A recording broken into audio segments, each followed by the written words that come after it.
Perkenalkan, nama saya Anggit Marudisiahan dan saya mahasiswa dari Universitas Prima Indonesia, dosen pengampu Hot 2 Samosir, dan NIM saya 213304010262. Dan di sini saya akan menjelaskan sistem penggajian dan pengupahan.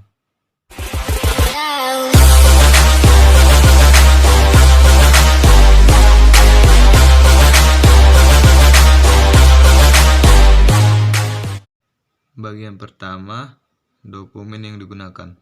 Berikut adalah dokumen yang diperlukan dalam sistem akuntansi, penggajian dan pengupahan. A. Dokumen pendukung. Perubahan gaji dan upah. Dokumen ini pada umumnya dikeluarkan oleh fungsi kepegawaian berupa surat keputusan yang bersangkutan dengan karyawan. Tembusan dari dokumen-dokumen ini dikirimkan ke fungsi pembuat daftar gaji dan upah. B. Presensi.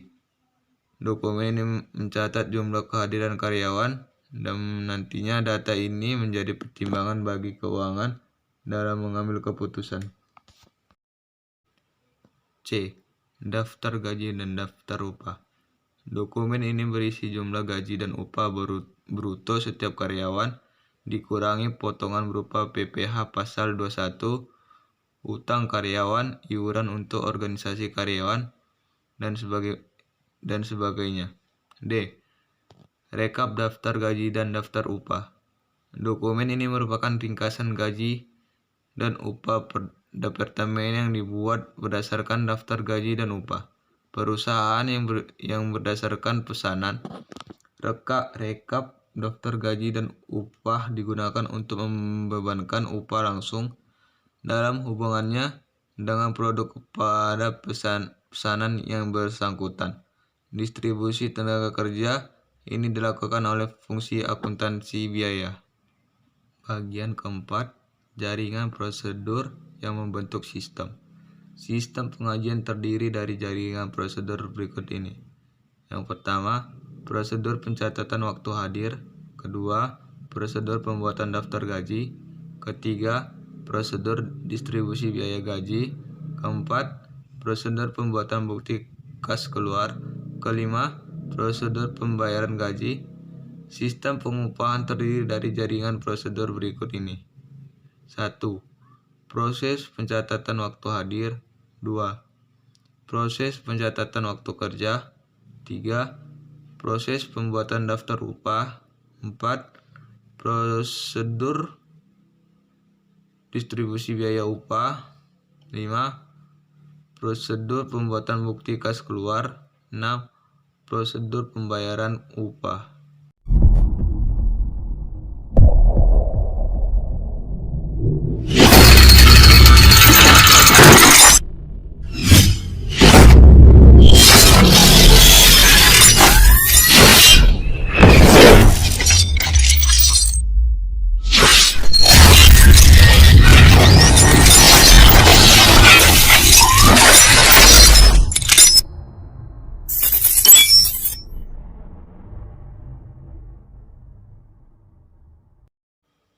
Bagian 5.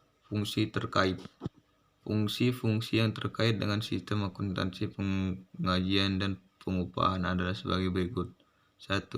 Fungsi PSDM atau HCD bertugas untuk merekap hasil presensi karyawan yang nantinya disetor ke fungsi keuangan. 2. Fungsi keuangan. Fungsi ini bertanggung jawab untuk membuat slip gaji berdasarkan data yang telah diterima dari fungsi PSDM atau HCD dan membuat laporan pengajian. 3. Manajer memvalidasi semua kejadian yang telah dilakukan oleh fungsi-fungsi sebelumnya. Fungsi yang terkait dalam sistem akuntansi penggajian dan pengupahan adalah sebagai berikut. 1.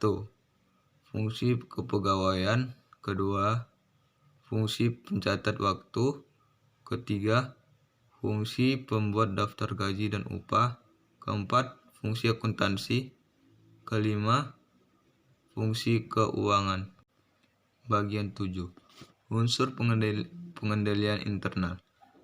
Hal ini mencakup struktur organisasi dan semua cara-cara serta alat-alat yang dikoordinasikan yang digunakan di dalam perusahaan dengan tujuan untuk menjaga keamanan harta milik perusahaan, memeriksa ketelitian dan kebenaran data akuntansi, memajukan efisiensi di dalam operasi, dan membantu dipatuhinya kebijakan mana yang telah diterapkan lebih dahulu.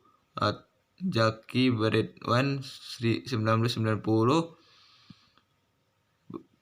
13.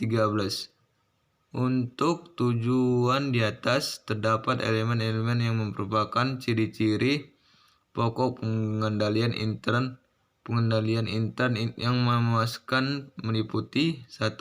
Suatu struktur organisasi yang memisahkan tanggung jawab fungsional secara tetap. 2. Suatu sistem wewenang dan prosedur pembukuan yang baik yang berguna untuk melakukan pengawasan akuntansi yang cukup terhadap harta milik, utang-utang, pendapatan dan biaya-biaya. 3. Praktik-praktik yang sehat harus dijalankan di dalam melakukan tugas-tugas dan fungsi-fungsi setiap bulan organisasi. 4. Suatu tingkat kecakapan pegawai yang sesuai dengan tanggung jawab pengendalian intern dibutuhkan setiap perusahaan agar dalam menjalankan usahanya tidak menyimpang dari yang telah ditetapkan lebih dahulu.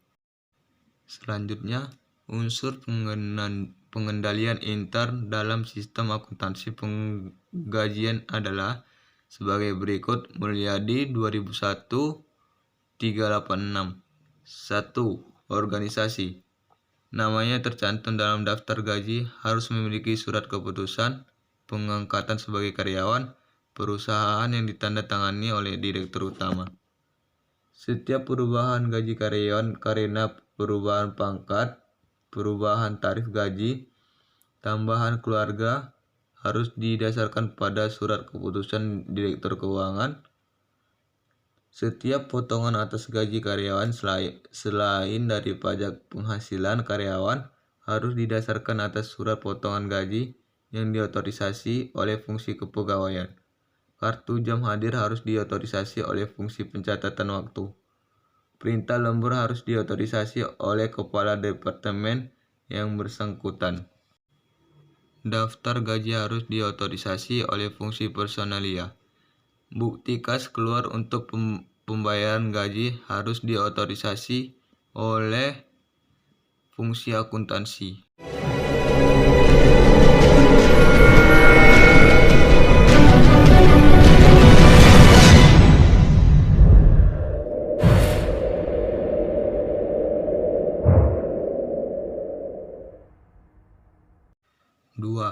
Prosedur pencatatan.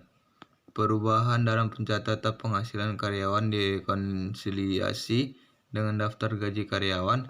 Kartu penghasilan karyawan diselenggarakan oleh fungsi pembuat daftar gaji dan upah untuk mengumpulkan semua penghasilan yang diperoleh masing-masing karyawan selama jangka waktu setahun. Informasi yang dicantumkan dalam kartu penghasilan karyawan ini dipakai sebagai dasar perhitungan pajak penghasilan yang menjadi kewajiban setiap karyawan. Tarif upah yang dicantumkan dalam kartu jam kerja diverifikasi ketelitiannya oleh fungsi akuntansi biaya. Fungsi akuntansi ini banyak bertanggung jawab atas distribusi upah langsung ke dalam kartu harga pokok produk pesanan yang menggunakan tenaga kerja langsung yang bersangkutan. Distribusi upah langsung tersebut dilakukan berdasarkan data yang dikumpulkan dalam kartu jam kerja. Dan yang terakhir, praktik yang sehat. Kartu jam hadir harus dibandingkan dengan kartu jam kerja sebelum. Kartu yang terakhir ini dipakai sebagai dasar distribusi biaya tenaga kerja langsung. Pemasukan kartu jam hadir ke dalam mesin pencatatan waktu harus diawasi oleh fungsi pencatatan waktu. Pembuatan daftar gaji harus diverifikasi kebenaran dan ketelitian penghitungannya oleh fungsi akuntansi sebelum dilakukannya pembayaran. Perhitungan pajak penghasilan karyawan direkonsiliasi dengan catatan penghasilan karyawan.